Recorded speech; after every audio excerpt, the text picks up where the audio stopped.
Hey, what's up, friends? Good to see you. Me? What am I doing? Oh, man, not much. Just, walking the dock topless. Why am I topless? Jesse Smith, who is today's podcast guest, requested that I record the intro topless. So, I know, weird. If Jesse Smith says take your top off, your only question should be,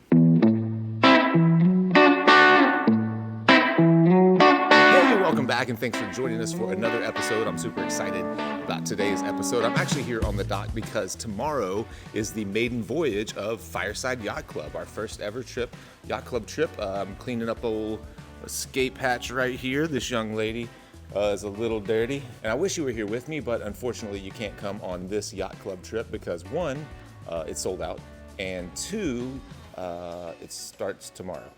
But I'll make up for it. You can join me actually at the Richmond Tattoo and Arts Festival, which is hosted by Jesse Smith, today's guest. And then right after the Richmond show, we'll all hop on a plane straight to Jiminy Peak Mountain Resort in Hancock, Massachusetts for the Paradise Tattoo Gathering, which is the following week. And that is hosted by my buddy Gabe Ripley and me. I really am excited about today's episode with Jesse. We talk a lot about tattoo conventions kind of in general and how many there are and how hard it is to kind of set yourself apart and the importance of just really being curious and interested in solving problems and doing things that other people aren't doing rather than just trying to get people through the door for another tattoo show. So it was a really interesting conversation. It went in a few different directions. I always enjoy these conversations with Jesse. He is one of my favorite people to interview. We're similar people, we're similar mindsets. So it's always a lot of fun to get his thoughts on stuff. So I hope you enjoy the episode. I'll see you at the end.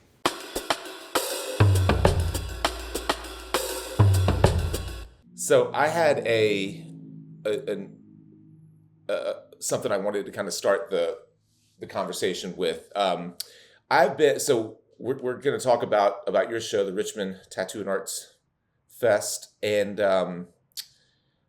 as you know, this will be my third year in co-promoting the Paradise Tattoo Gathering, and so you have a lot more experience in it than I do. Our first year was in COVID. You were there, and so there were very low expectations, and it didn't even feel like, it just felt like a bunch of people getting together.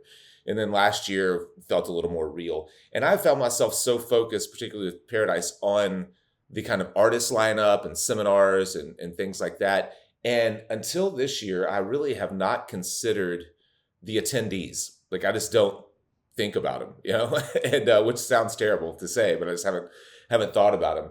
And I wonder, like, when you're planning, how you compartmentalize it or how you think about it in your mind about creating. Are you trying to create an artist experience first, knowing that they'll create a great experience for attendees? Are you promoting to attendees? What do you think that attendees know about conventions or are looking for in conventions? Do they feel like they're all the same? Do they know the difference between an invite boutique type of show like yours as opposed to a villain art show, which, is just a different experience where you can just sign up and get a booth, whoever you are, and they're huge and they, you know what I mean? Like, do you think that the attendees are educated in that way? Do you think about that stuff at all when you're planning? Yeah, totally. I mean, it's been a struggle because, of course, we're artists and, we think about it from an artist perspective. I actually have never been to a tattoo convention as an attendee prior to being a tattoo artist. So it's like, I don't even know what that experience is like from a layman perspective, which isn't a great way to say it, but you get what I'm saying. Mm-hmm. But yeah, it's been a struggle because, like when I first took over the convention, of course, I was only thinking about the tattoo artists. But the one thing I did tell my partner, I said, hey, as long as we fill these halls full of people, the tattoo artists will be happy. Even if there are things that they're not happy about, like I think you and I can agree, like when we go to a show, there's two things that we really want. We want to be around other great artists and have good times with the artists. But the other thing we want is we want to make sure that we're booked and that the people are buying merch or interested in us. We want to make sure we feel like we're doing something at these conventions rather than just sitting there hoping to get booked or hoping that someone's going to buy merch or whatever. So my goal has always been to just pack it as much as I can, and then of course get quality artists. I mean, I think that should be everybody's, every promoter's goal. But I did struggle on the promotional side because on the promotional side, I found that I was promoting to the attendees more than I was to the tattoo artists. And I did have tattoo artists who were getting upset with me because they're like, hey, why are you promoting Ryan Ashley more than you're promoting me? And da da da. And it was just like, we're just trying to get people through the door. So it's been a toggle back and forth of trying to like market to tattoo artists, but also market to the attendees. And I think now after I've been through some of the stuff I've been through, if I did get approached with that same thing where someone was upset because they weren't getting promoted as much as Ryan or something like that, I would probably be more likely to just say, listen, my goal is to get you guys booked up. And, as much as you may not like Ink Masters or the people on it or whatever, those are the people that are bringing people through the door. And, especially with my convention that's supposed to have this like foot in tradition and then a more of a progressive foot as well. Like I get a lot of friction, I've had the old timers are just like, well, why are all these Ink Masters and da da da da. And I'm like, listen, just because they're Ink Masters doesn't make them any less quality of artists, like every Ink Master that I invite to my convention typically can tattoo circles around the people who are talking shit about them. So, Right. So yeah, it's definitely been a struggle, but I think that's cool that you're noticing that as well. I'm sure most promoters notice that at some capacity, but the fact that you're noticing it is kind of reassuring for me. Yeah, and it just kind of occurred to me recently because last year we didn't really. I was thinking of it as an artist-focused event. We had a minimal tattooing. We were just kind of reintroducing tattooing. The first year we didn't do any tattooing, the COVID year, and then so this year I was like, oh, we do need people through the door because if there was one complaint about last year, if you didn't bring a client, especially for Paradise, if you didn't bring a client, there just wasn't one because it's in the middle of nowhere. There's nothing nearby. There just aren't people wandering past the place. And so this year it was like, oh, we have to promote into the small towns, and it's like, oh yeah. What do attendees want to see? And in your case, you've got a really unique kind of position in that you have that Ink Master like tattoo celebrity sort of being part of that world. And so certainly, people who are into tattoos, a lot of them are into Ink Master and other shows. But it is funny that you've set yourself up in such an odd way, because for people who don't know, Richmond is one of the oldest shows in the country. It's been going longer than what you just took it over, but how long ago did you take it over? Was it like I took it over in 2016, so 2016, but it's been going since like the 80s, right? 88, yep. 88. And it's one of the oldest in the world, by the way. Like in the world. Yeah, I think there's only, it obviously it depends on what you consider a show. Like National's been going for 40 something years. But I don't even think they're going anymore, but they would go in different states, they do it in different places. And then I believe there's one out in like Oregon, Seattle, somewhere in one of those areas up there, that's been going for a long time. But yeah, there's very few that have been going for this long. Yeah.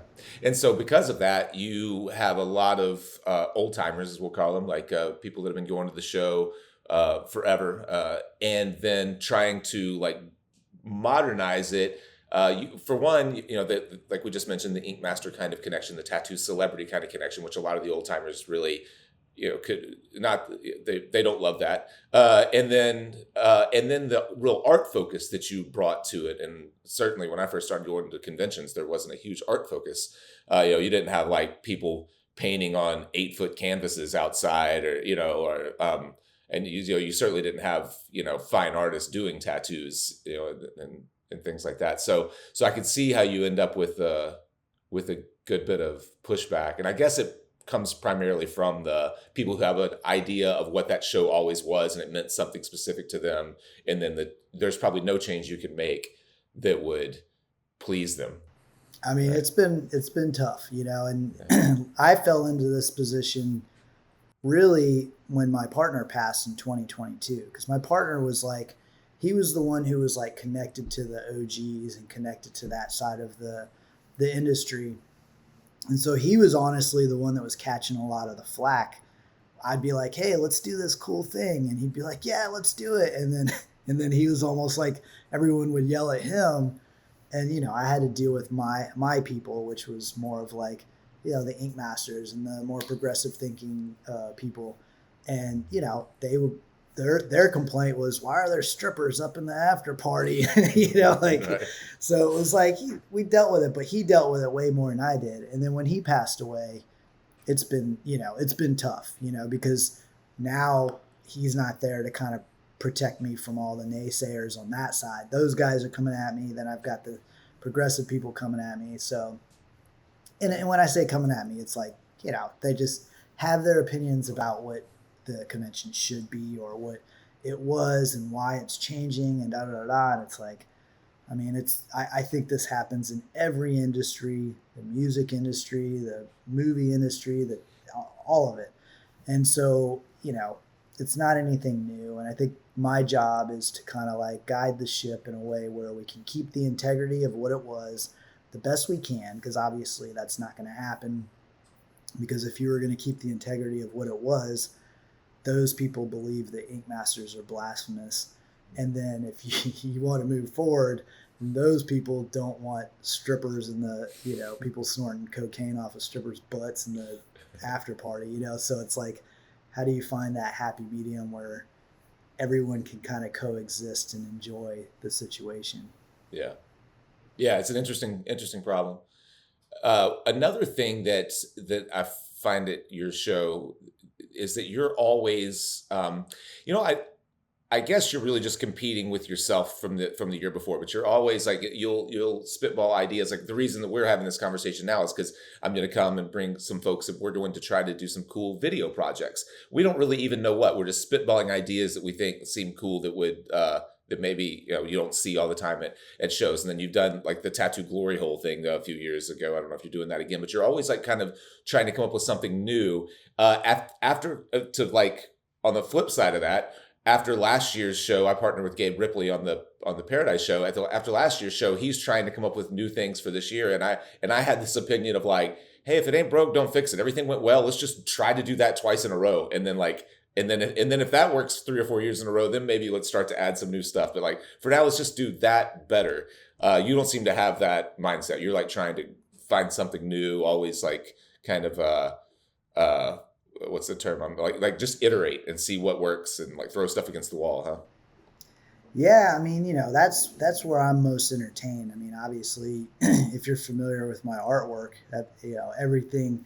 Now, I'm sure from the outside perspective, everything probably looks the same. It's just googly eyes and teeth. But from my perspective, it's always trying to figure out a new, interesting way of doing things. And once I can't do that, I'm just not entertained at all. Like I'm like, that's been done. I'm ready to do something new. But I probably would benefit me to have someone like yourself to kind of like pull back the reins. Mm-hmm. And Kenny, my partner, who passed in 2022.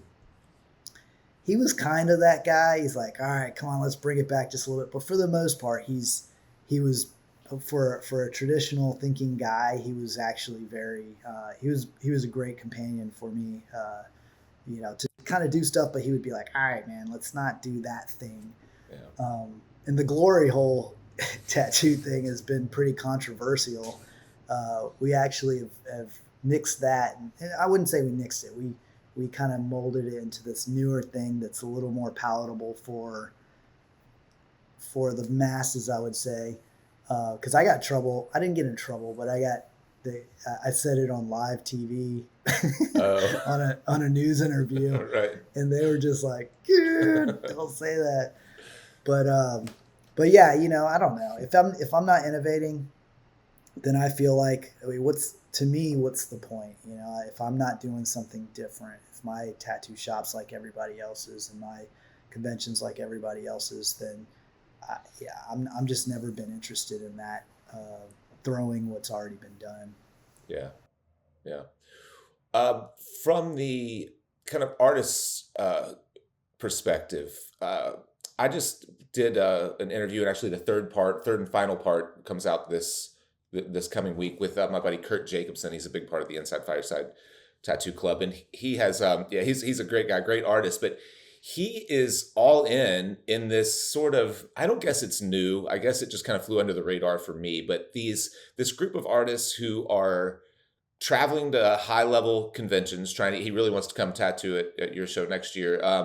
Going to high level conventions, and their entire kind of model is built around recruiting 3-day projects. So like he puts a lot of work into finding the right clients and just competing for best of show. He's like a full-time kind of competition tattooer, and he brings that back to his shop. It's like not just at shows, but he treats his tattoos every day at his shop as competitions in a sort of a way to prepare to come compete against the best artists in the world that would be at your show.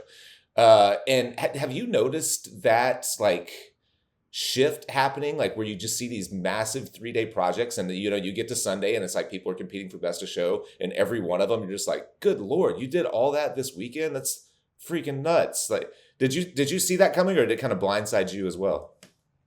I mean, I think it's an interesting concept. I think that we were trying to play with that at some capacity. We haven't gotten there yet, but my goal is to build up the competitions at the Richmond show to be kind of like this thing where if you win it, it's it. You've done something of substance. Kind of like every time I win an award at Hell City, I'm like, all right, I won an award at one of the best in the business.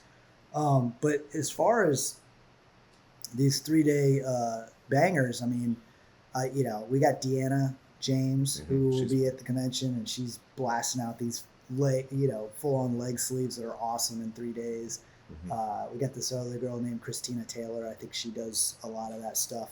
But I think it's an interesting concept. I mean, I think if I was a younger artist and had that energy, but I was never good at winning Tattoo of the Day or Best of Show because I was a little slower, I think, than most people on that type of stuff. But man, seeing these guys batch this stuff out, I mean, people like DJ Tamby. I mean, DJ Tamby's like super fast, and he's doing super high quality work. I mean, it's really interesting to see people do that. I mean, I like it. I think it's awesome. We were thinking about doing we wanted to kind of like start running some different type of competitions that aren't out there right now, but we just haven't tapped into that as much. But we were going to do one that was like a collaborative tattoo competition, so 2 tattoo artists, and then having that compete. But a lot of this is at the mercy of not just the artist, but also the collectors. If the collectors aren't down, if these people can't find those collaborative projects, then it makes it a little more difficult. So. Yeah, I love that idea, but there are a lot of moving parts to it. Like things have to line up, and they don't just have to line up for one project. They have to line up for enough to hold a competition. They have to have enough collaborations to actually, to judge. So that's a great idea, but yeah, I could see how it would be tricky logistically. Financial element to it too. It's like when I first started throwing, the first year I threw my convention, I had all these. I had best Japanese, best new school, blah, blah, blah, blah, blah, all this stuff. And I think we spent, I don't know, $5,000 on like the entirety of the competitions, the trophies, all that stuff. And then, the amount that we got back was a small percentage of that. And I was just like, man, this is not a smart business move. It's like, it's really fun to do, but we have to make sure that it's at least financially sustainable. Like a lot of the times I don't mind breaking even, and I don't even mind losing a little bit if I feel like the ROI is progression and innovation. But if the ROI is like, 5%, it's like, or negative, 95%, then it's really hard to justify that for the following year. Yeah.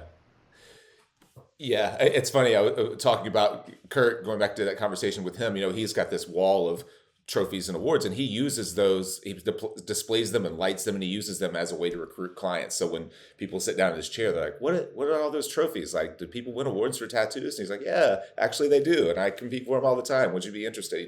So he uses them as a selling point. And to me, what would be the most interesting thing at Paradise, we don't do competitions at all, but what would be the most interesting thing is trying to come up with really cool trophies or awards that weren't just plaques or whatever, but it's funny. Like I just left your neck of the woods. I was in Virginia Beach last weekend getting tattooed by Andy Chambers, and he has what would be walls and walls of awards, but they're all stacked under his station.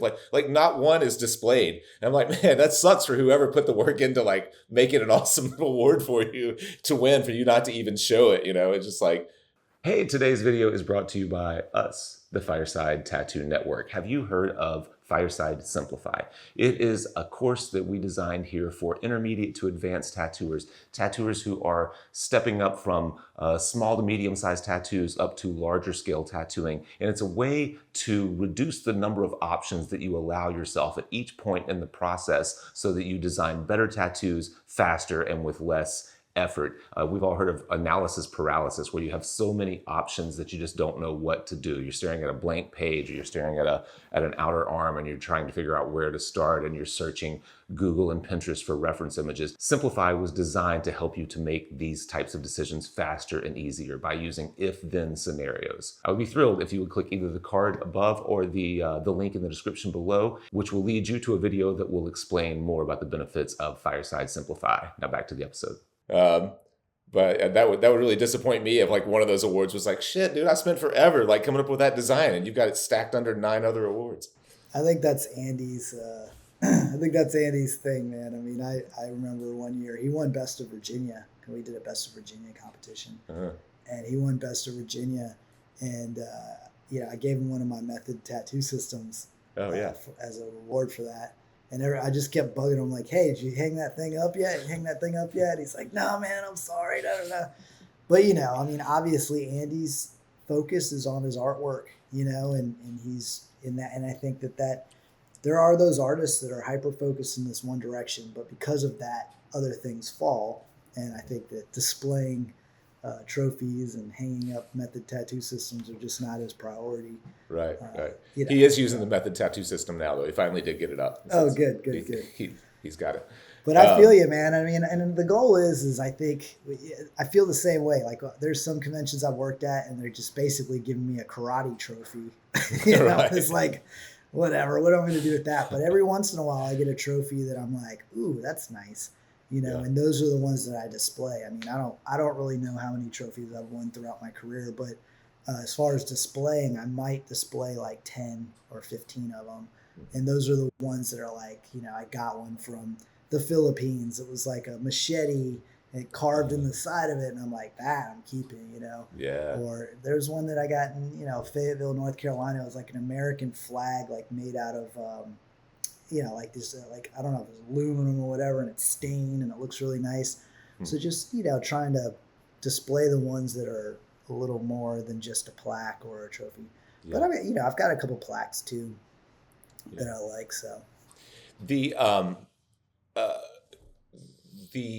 when Joshua Carlton was, I guess, I don't know if it was Joshua Riley's thing for the Evergreen show, but when they used to send invites, or I guess they still do, I haven't been in a while, but their invites were always super unique. Like one year it was like a little Japanese puzzle box that you had to open to get your invitation. One year I got like an emerald ring that was like hand carved, and they were talking about all the work that they put into those things. And of course, those aren't awards; those are like kind of their first round of invites that go out. But I thought it was such a unique, because you get email invites to shows all the time, if you find yourself on one of those lists, you'll just get invites every year. But getting like an actual thing that you're like, man, I can't get this puzzle box open. Like, what's in here? It's super cool. I wonder, do you look at other shows for inspiration? Or do you avoid that because you don't want to take an idea from another promoter? Do you look outside the tattoo industry to find inspiration as far as, just unique new things to do with the show each year? Yeah, of course. I mean, I think the same thing with my tattoo shop. I mean, prior to opening my tattoo shop, I had been a resident artist at like 14 different tattoo shops. I'd done guest spots all over the world. So it's like, ooh, I like that piece. Taking it. So I'm not against being inspired by other people. The thing that I want to do is if I see something, if I can't figure out a way to make it better, then I'm not just going to copy it. You know what I mean? Like, for example, the invitations, if you said that they were doing like some sort of, Japanese puzzle, I'd be like, oh, that's a cool concept to give people that type of give them an invitation that's more than just an email, but I wouldn't go and do a puzzle. You know what I mean? And I think that that's where I feel like the innovation comes in, is being able to kind of, take the bar to the next level. And everybody's got their own idea of what that next level is. Somebody will take it this high and think it's the next level, and somebody will take it this high and take it to the next level. So, but yeah, I'm not against, being inspired by other innovators. Yeah. Same here. Although I will say I don't watch or listen to any tattoo podcasts, and I don't know that it's like, in my mind, it's because I for one thing, I'd feel like I've had every tattoo conversation in the world, so I feel like I would just be bored by it. But of course, that's not true. People have different, thoughts, and they'll ask different questions and have conversations that I've never had. That's just a block in my mind. But then also, I feel like I might not want to unintentionally, I hear a great idea and then I do my version of it, and I feel like I'm ripping them off. But all that is silly, because really it goes through your own filter and becomes your thing if you're doing something genuine, So it's funny that in theory, I agree with you. I think, looking around for inspiration, we do it all the time, or else we wouldn't draw pictures. You can't just draw pictures completely you draw pictures completely from your mind, but most of us are we don't create our own worlds. We're drawing from the real world.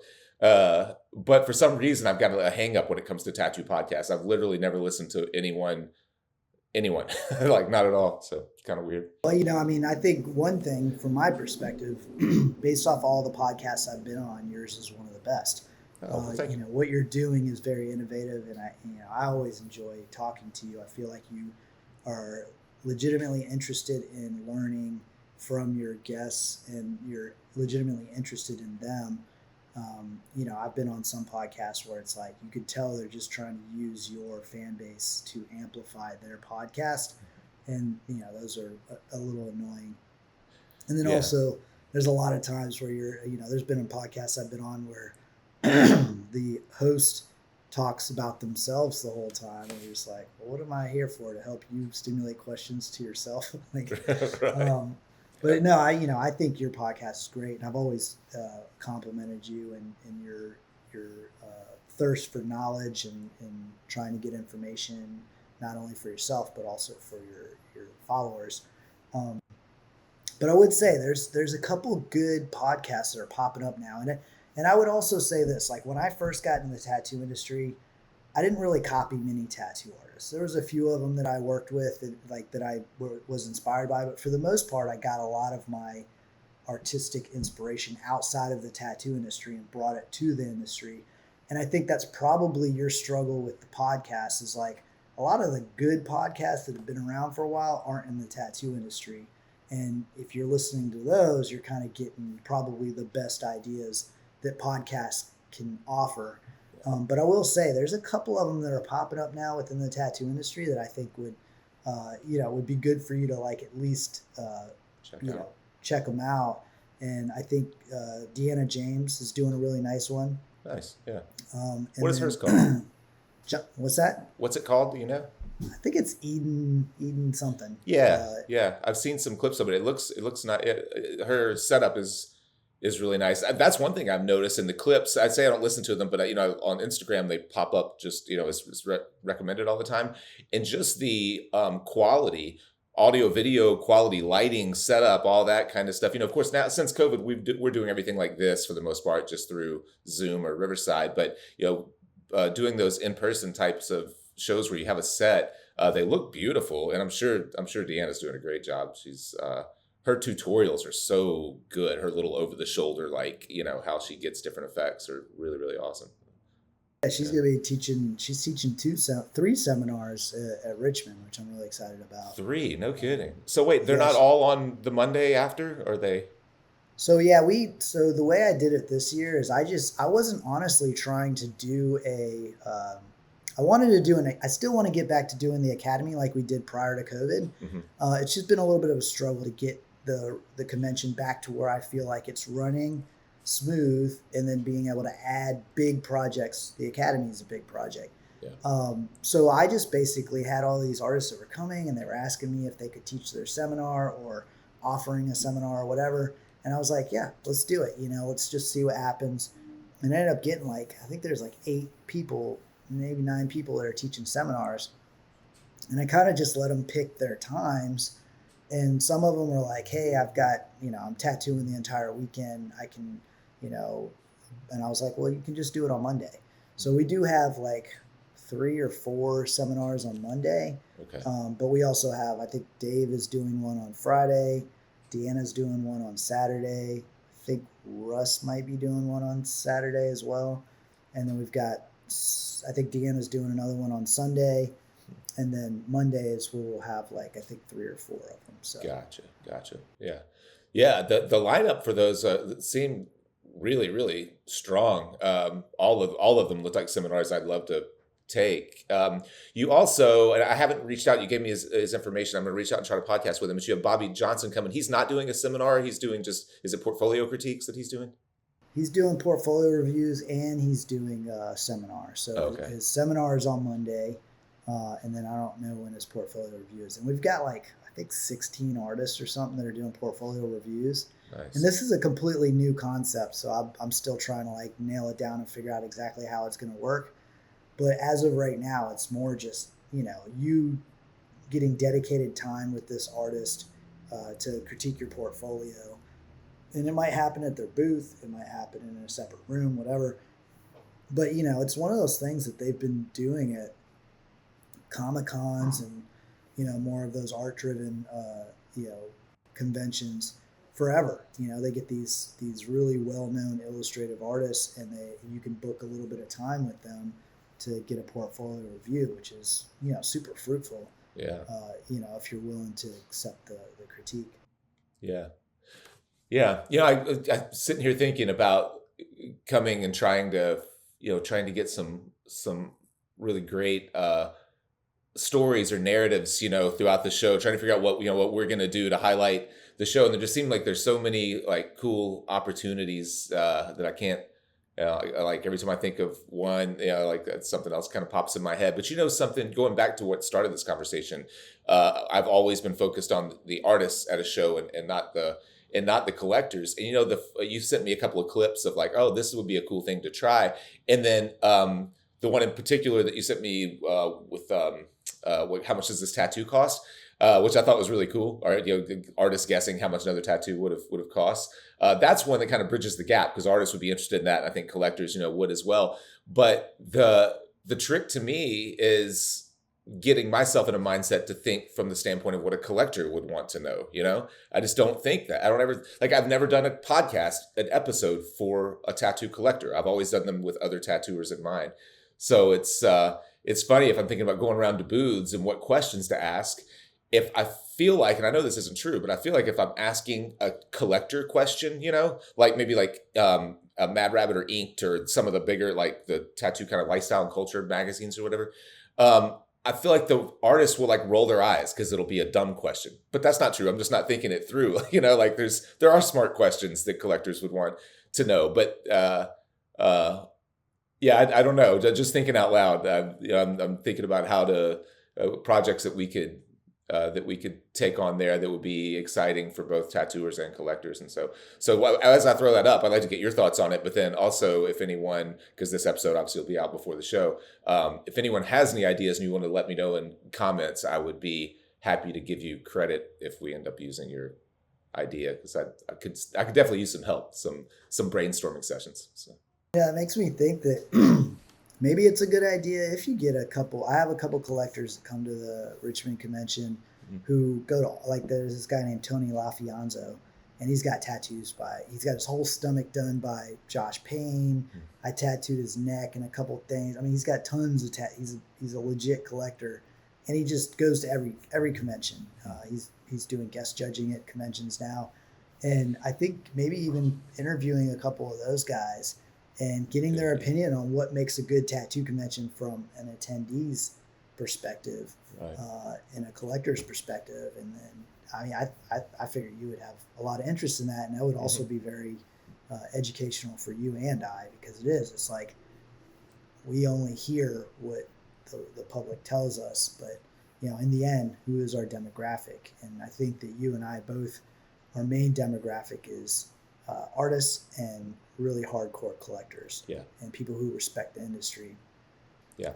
And of course, branching out past that point, we would love to have people that are interested in our culture and our industry, and nurture them into getting better tattoos.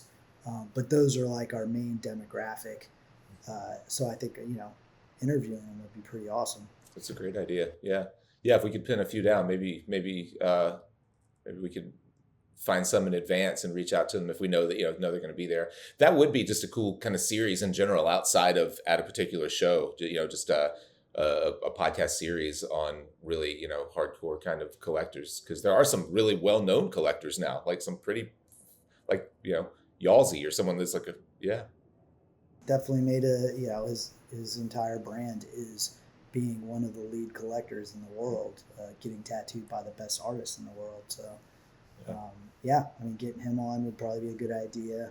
There's a bunch of them, Right. and sometimes they fade in and out depending on how much money they have, or how much skin they have left, or whatever. But Tony LaFianzo is never ever skipped a beat. I mean, he's just like bop bop bop everywhere. Yeah, yeah, I'd love to talk to him. It's funny thinking about from the client's standpoint, if we were to try to paint a picture of what the show is like for for people who obviously we're putting it out on the internet for people who aren't there this year but would like to come maybe in the following years, and just the range of levels of education when it comes to tattoo conventions within our client bases. I have so many clients. Most of my clients are pretty heavily tattooed, and it's not until I'll be booking an appointment, I'll go like, oh no, actually I'll be in Richmond at the Richmond show that weekend. We can't do that. We could do the following or whatever. And they're like, so what do you even do at tattoo conventions? Like, do you do tattoos there? And these are people who have like 100 hours of tattoos on their body, and they're like, they have no idea what happens at a tattoo convention. Like, are you actually doing tattoos, or just like looking at them or talking about them or what? Like, yeah, all of that. The crazy thing is we have to actually market that we will be doing live tattooing at this convention. It's something I never thought we would have to market. And, you and I have our heads so deep in the tattoo world that we take for granted the things that are just common sense to us, Yeah. It's funny. So that would, there are a lot of great ideas we could continue to brainstorm on. And I love that concept. And I appreciate you, being willing to, I don't want to say fumble through it, because we'll put together something nice, but to like explore it with me, because as many shows as Fireside has been at, we basically just have a booth and podcast, or get a private room where it's quiet and podcast. And that's been the experience because it's been so artist focused. But I do love the idea of branching out and trying to figure out how to tell the stories of particular conventions, particularly conventions like yours that have a lot of history, but like all of the stories within the stories, like for all the way from like people not knowing that you do tattoos that you can get tattooed at tattoo conventions, to hardcore collectors who are traveling across the country for a particular artist that they've saved a part of their body for, to the artists themselves and their experience. We have focused a good bit over the years on things like just tattooing at your first convention, because that was something to me when we first started the podcast that I remembered being scared to death. My going to the first few shows that I went to, like afraid that someone better than me would look at my book, afraid that someone would come up and want to get a tattoo and I would have to draw it on the spot, and I wasn't confident enough that I could draw it, So we focused on that, but that's about it when it comes to conventions, Everything else has just been artist interviews. So. Yeah, it's interesting. I'm trying to think. I don't even know if I can remember my first convention. Yeah. I think it might have been one of JD Crow's conventions. I don't know. Yeah, that's interesting. Yeah. My first one was Richmond. I think it was like 99 or something like that. And then the next one that I did was, I don't know if you know Marcy Mulkinthan. She does the Star of Texas. And the first one, the first one was in Houston. She's been doing it in Austin ever since. But we went to the very first one. And then I remember a few years ago seeing it pop up, and it was the 20th anniversary of that show. And I was like, holy shit, dude, we were at the first one, and they've had 20. They probably had like 23 or 24 by now. But yeah, pretty crazy. Tattooing what, 30 years now?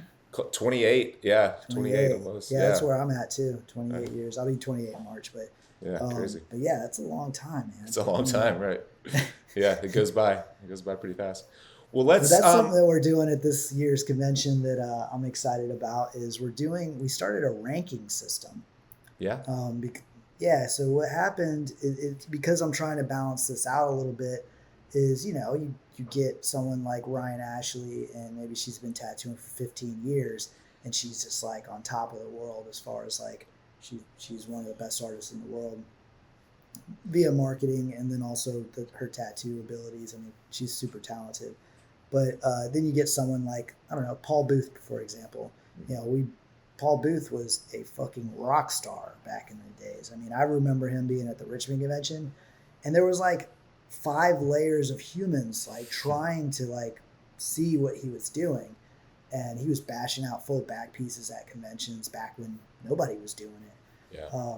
So he was a rock star, and so you see someone like Paul Booth walking through the convention, and obviously you and I know who he is, but most people don't. And I would say most people don't, but I would say actually in my convention and when you talk about the attendees and the tattoo artists, there's probably a higher percentage of people that don't know who he is than that do.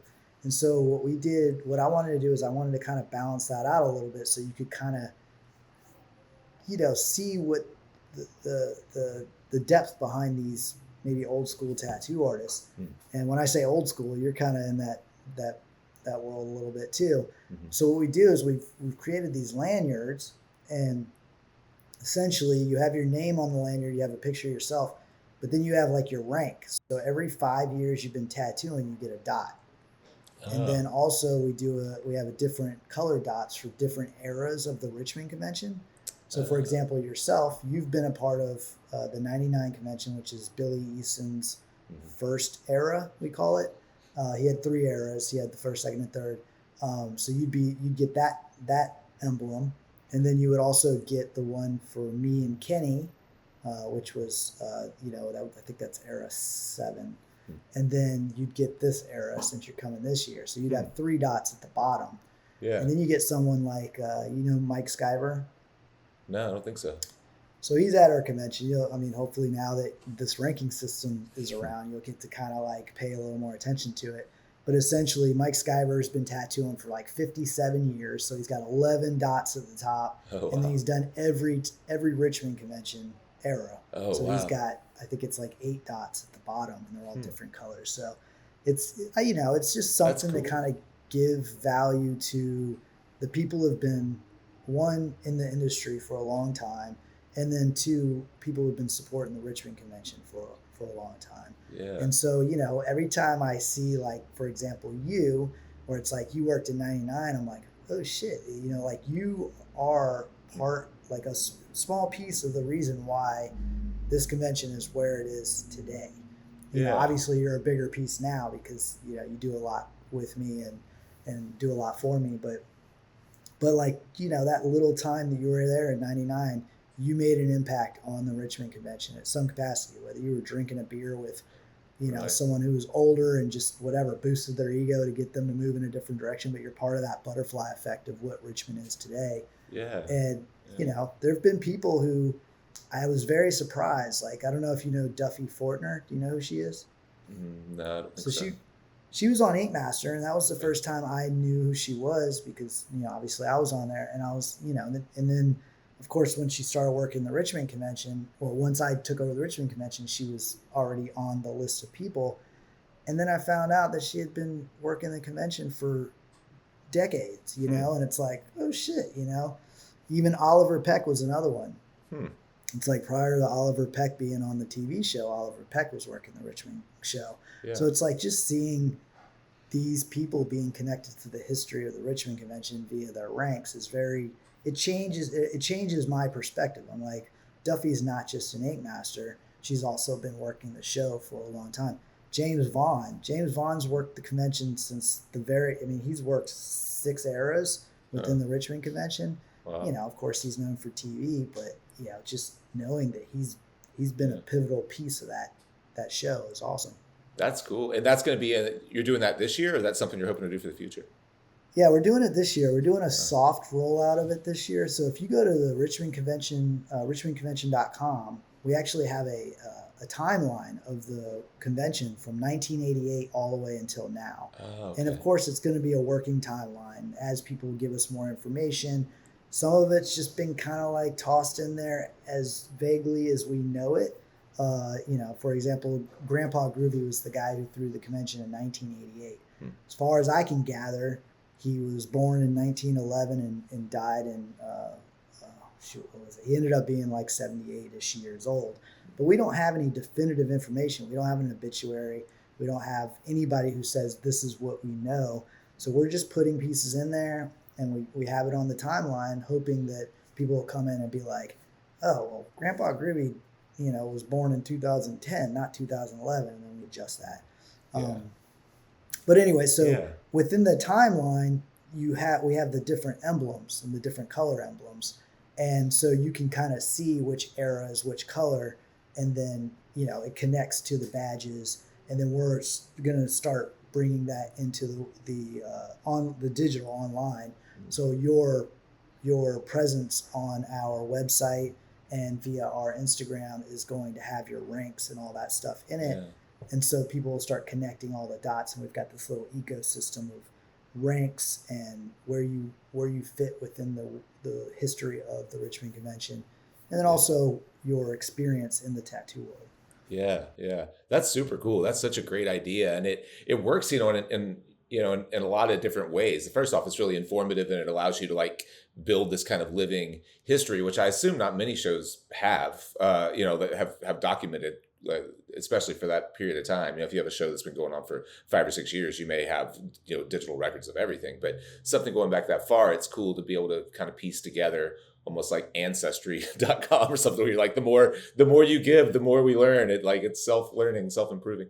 But then also it really encourages people to want to make it a priority to come back. It's like, they want that next dot or that next, be a part of of every kind of era. I remember I was kind of thinking about this with Fireside a while back, gamifying it a little. I remember going for years, I went to this CrossFit gym, and you would test, and you would get, they had like basically it was a belt system, but it was really just shirts. You could be like a Fireside, or not Fireside, it was a Faction was the place, but a Faction Fire Breather, a Faction Ninja. So it was like a green shirt with you. When you could do 25 pull-ups unbroken, you got the green shirt. It was more than that, you know what I mean? But when you could do, 15 muscle ups, you got the black shirt, and like only 3 people had the black shirt, and it was like, holy shit, that dude, you can do 25 muscle ups.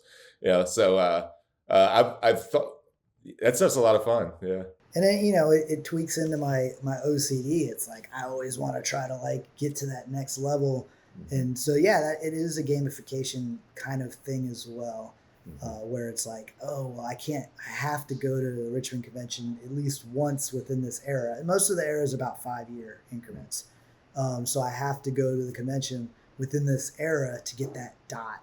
But then also because we have such an extensive waiting list, even the people that want to get into our convention can't always get in. I mean, the amount of people, the quality of people that we had to turn away this year was insane. I mean, I was just like, hoping people were going to drop out so I could get these other people in.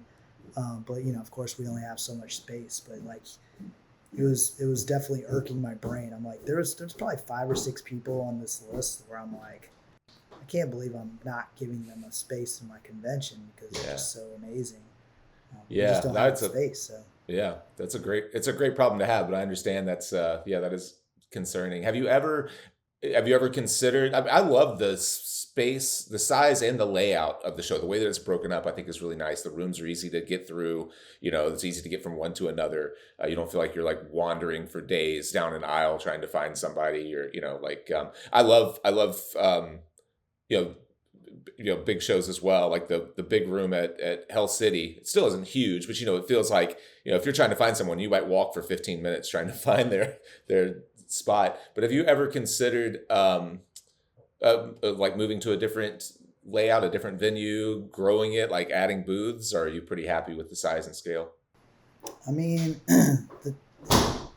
the only thing that would drive me to going to a bigger venue, the only bigger venue in Richmond would be the convention center.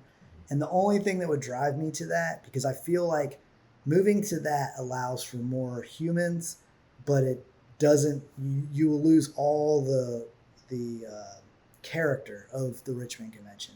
The character of the Richmond convention is in a hotel where you can like rub shoulders with, you know, the tattoo artist, because it's not as big, and there's not as many artists there. Like there's a little more intimacy. It's not a bunch of people breaking off into different things. Going, one person's going to this bar and bringing all the people with them, and so on and so forth. Everybody stays in the convention, so it would lose all of that. And the only reason I would go to a convention center is if I wanted to make more money. And as enticing as that is, it's just I'm not willing to give up the quality for the money. Yeah. And hopefully, I don't know. I struggle with the scalability of everything, even loose screw. Loose screw, it's like, of course, I've had many opportunities to, like, people have wanted to franchise the business. Obviously I could open up other tattoo shops, but I feel like the more you do that, the more watered down your brand gets and the less quality it is. And I just don't feel like I've hit that ceiling on either one of these businesses where I can say, all right, we've made it to this level. I can't grow anymore as far as the quality and the integrity and all that stuff. So once we've made it, whatever, as soon as you go open another one, 50% of those, what made this is going over here. And then you have to put another 50% on top that's going to equal the quality of what you had over here. I don't know. I've never been good at that. And I just am not interested in that, at least right now. Maybe one day I'll feel like, maybe I need to make a little more money. But as of right now, it's more about just building the highest quality event and the highest quality tattoo shop and experience that I can offer. Yeah, I think that's a good way to think about it, and well said. With if there are things that you can continue to improve on, within the shop or within the show, your time and effort are probably better spent there than putting out, what is, a great product, or the best product that you have right now, and trying to scale and build systems and processes, and then hope that your systems and processes hold up because it's your face and name that are attached to them.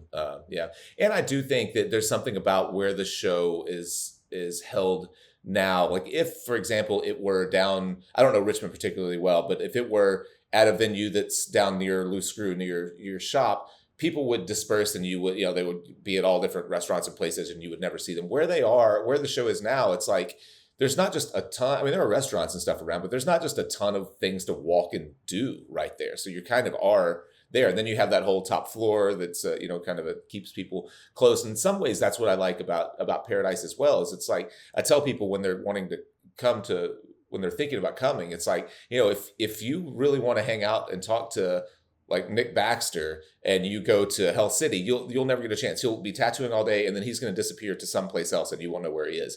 But on the side of a mountain, if he wants to eat food, he can't get away from you. You're going to see him, and you can force him to talk or try to, Not for Nick, but for everybody else. That's why Nick's not coming this year, probably. But but yeah, the same thing. I feel like it's kind of similar with Richmond, is that people are kind of there. There's just not a lot of, unless you're going to Uber someplace, it's not a lot to go and do in the area, which I see as a plus. Yeah, and I didn't get to touch on this before, but I'd like to touch on it, is I really appreciate what you and Gabe are doing with Paradise. And Gabe's always been great with Paradise, even prior to the dip that it's had, with really focusing on the educational side of things. And my goal has always been to like have that spectrum. I want my show to be the show that all the tattoo artists want to go to, because there's the best education, the best tattoo competitions, the best tattoo artists, all that stuff. But then also have the public, and I want the public to feel that way as well. So yeah, I mean, when I think about the educational side of the Richmond convention, I think about what you guys are doing. And it sounds to me like you guys are slowly starting to to try to build that bridge to the other side as well. So it's a juggling act without a doubt. Yeah, for sure, for sure. Well, I'm excited. I'm excited to continue the conversations and see what we end up doing from a video kind of and project perspective there. I'm obviously excited for the group of artists that are there and for meeting. I know a lot of them, but there's some really awesome artists showing up that I don't really know. Deanna being one of them. I've crossed paths with her, but I don't think I've ever had a conversation with her. And I think she's doing some of the most unique and interesting work, out there. And I rarely, it looks beautiful on my phone, but I rarely see it in person. So I'm excited for that. And I'm excited for the whole thing. I'll make sure to leave all in the show notes, all of the information and links to the website and the dates and all that kind of stuff. But is there anything in particular before we wrap up that you want to pitch or promote or say? Or well, I mean, I will say this: there is, I think she has a few slots on maybe her Saturday one. So if you want in those, let me know. Okay. But I want to thank you for always having me on here, man. Of course. I think I've been on Fireside like 4 or 5 times, and I appreciate it. And I always, want to reiterate how much I appreciate what you're doing, with Fireside. I mean, the educational side, and there's an obvious thirst for knowledge and an obvious interest in kind of getting that knowledge. I mean, some of the videos you guys have put together about how the ink works in the skin and all these things have been very informative and things that I've always been interested in. I just didn't have the time to research, or not even research. I mean, those things have to be built from the ground up. You can't just go check out a Wikipedia page and figure out how tattoo ink goes into the skin and all that stuff. It's like these are new things that are being communicated to the world. So I appreciate you, man. Thank you. Man, thank you. And the same here. I appreciate you always taking the time to come on and your willingness to just for any random idea that we have, whether it's talking about art, whether it's talking about technology and NFTs or business or whatever, you're always you always have a lot of great information to share, and I appreciate you taking the time to share it with us, man. Hey, thank you for watching. Thank you to Jesse for taking the time. I hope you can come out to Richmond. If you can't make it this year, it'd be awesome if you could come some year. It's one of the oldest shows in the world, and it's really, really a unique show, a unique venue. He brings out some of the highest level artists, as we talked about in the episode. And so if you want to see some of the best tattooing in the world happening, you can see it in Richmond. Again, on Fireside Yacht Club, if you're interested in being a part of that, I will leave a link. This one is obviously sold out and it starts tomorrow, but we're going to do another one next June. That gives you plenty of time to plan the trip. There's a notification list that we put together that I will leave in the show notes. You can sign up for that and you will be notified whenever the Yacht Club dates are announced for next year. There are only a handful of spots available, so it sells out pretty quickly. But if you want to be notified, you are not obligated to purchase or anything like that. It'll just let you know whenever the tickets are on sale and when the dates are announced and things like that. Thank you as always for supporting what we do, and I will see you next time.